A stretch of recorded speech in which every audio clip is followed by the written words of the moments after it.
जब गरीबी थी, लोगों के पास घड़ी नहीं थी, तो सबके पास समय था। घड़ी नहीं थी लेकिन समय बहुत था। अब सबके पास घड़ी है समय देखने के, लेकिन समय किसी के पास नहीं।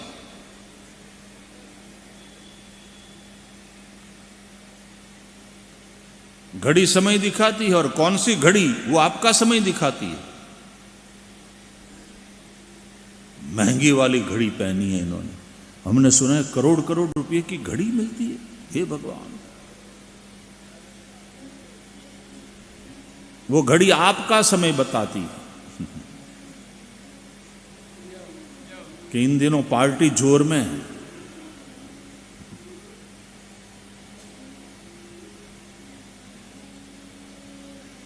आश्चर्य कि छोटे बच्चों के पास समय नहीं है। भागा दौड़ी, टेंशन। मां तुरंत उठाकर जबरदस्ती और ले चलती है बाथरूम में।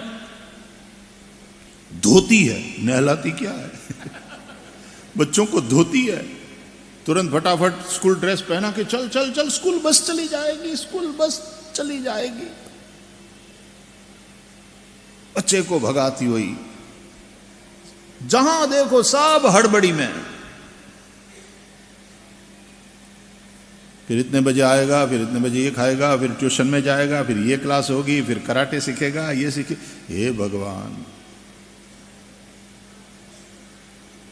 ये तो ठीक है बच्चे बोलते नहीं है, लेकिन एक प्रकार का आतंकवाद है ये बच्चों के ऊपर।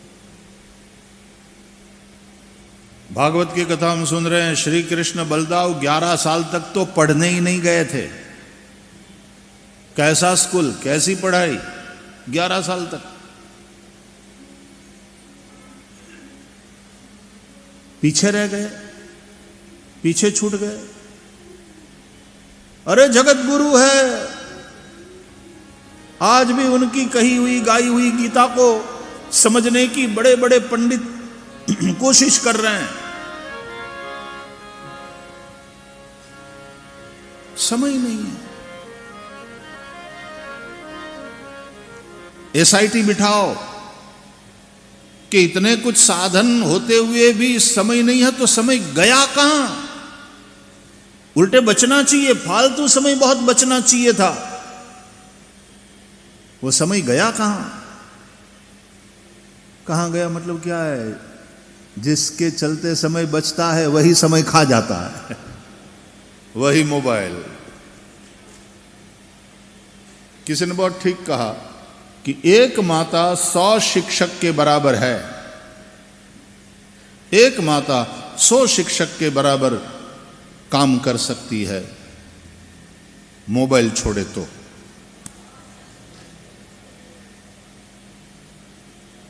यानी मोबाइल का कोई विरोध नहीं है, हम विवेक पूर्वक उसका उपयोग करते हैं कि नहीं। कि तुम मोबाइल यूज कर रहे हो कि मोबाइल तुम्हें यूज कर रहा है। क्यों नहीं है समय? कहां गया समय? बचना चाहिए था, बहुत फालतू समय बचना चाहिए था। बात तो यही है ना, क्योंकि विज्ञान टेक्नोलॉजी का आशीर्वाद है, यूं यूं यूं काम हो जाता है। गैस पे रख दी, इलेक्ट्रिक के चूल्हे पर रख दी रसोई तुरंत, और ऊपर से कुकर, प्रेशर कुकर, तुरंत सीटी बजी। समय बचता है, समय बचता है, समय बचता है। अमेरिका में हम थे तो उस समय में तो उतारे पर आते थे, तो वो भाई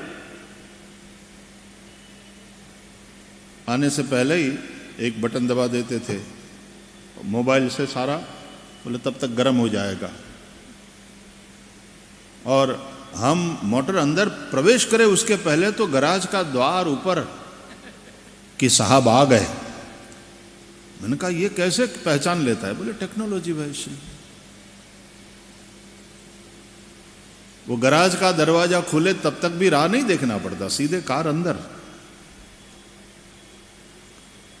तो टेक्नोलॉजी का, विज्ञान का आशीर्वाद है। समय बहुत बचना चाहिए, हमारे पास फालतू समय बहुत रहना चाहिए। लेकिन आश्चर्य यह है कि जहां देखो सब कहते हैं समय ही नहीं है।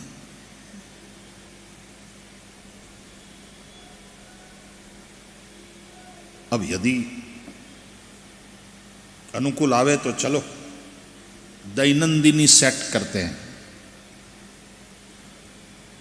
रोज का 8 घंटा पैसा कमाने के लिए, मेन बात 8 घंटे का ही शिफ्ट होता है ना, 8 घंटा अर्थोपार्जन के लिए, 7 घंटा सोने के लिए।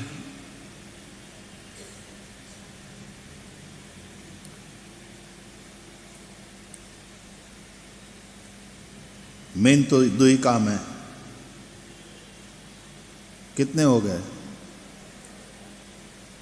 15 घंटा।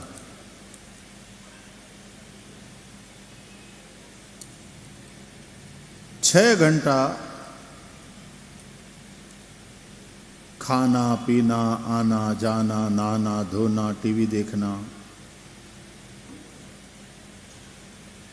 मोबाइल चलाना, 6 घंटा उसके लिए।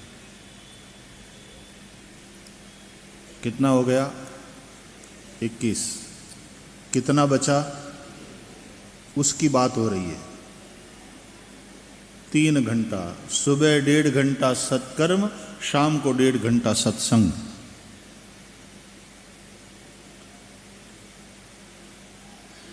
यदि हम कर सकें तो 1 प्रहर यदि हमसे नहीं निकलता अपने आत्मोद्धार के लिए, लेकिन ऐसा विशियस साइकिल में फंस गया है इंसान का जीवन,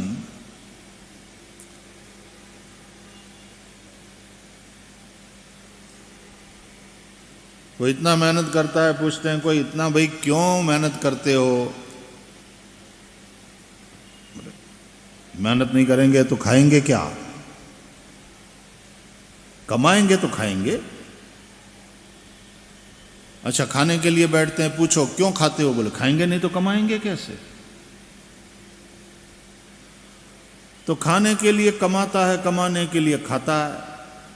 उसी विशियस साइकिल में ऐसा फंस करके रह गया है कि श्री कृष्ण भगवद गीता में कहते हैं उद्धरेदात्मनात्मानम नात्मानम अवसादयेत।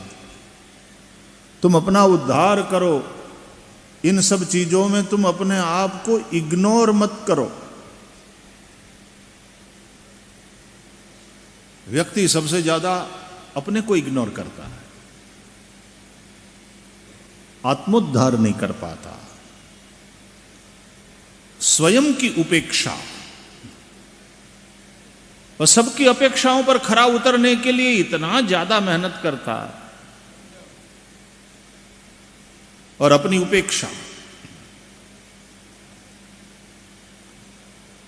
तो 1.5 घंटा सुबह में सत्कर्म, 1.5 घंटा शाम में सत्संग। तो सत्कर्म और सत्संग से मन की शुद्धि और बुद्धि की दिव्यता,